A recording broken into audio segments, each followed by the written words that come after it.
اليوم طبينا على هاي القرية بعمق الدواعش، قربناهم وفجرنا سيارتهم وحرقنا آلياتهم. هيك الصفحة سواعد السمر أبطال لواة الأعفر، وعلي جيناهم بالبوتين حتى نلعب بيهم طوبة. صور البوتين بابا حتى نلعب بيهم طوبة، وعلي ماكو إلا نسويهم يلك، مو طحين. بعفنا الطحين، خلينا الطحين على أهله، بس احنا نلعب بيهم طوبة.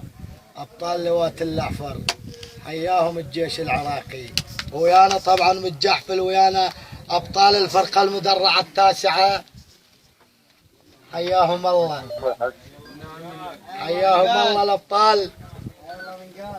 وعلي للبحيرة نوصلهم، والعباس أبو فاضل صور أبطال الفرقة المدرعة. صور بوجودكم ان شاء الله لواة الأحفر لواء أبطال والله العظيم، ومشهودة لهم، وهاي راح ينذكر لهم بالتاريخ هاي الصولة ان شاء الله للأخير ان شاء الله. إن شاء الله منصورين ان شاء الله. شد كسرت وزن، ان شاء الله كسرت وزن.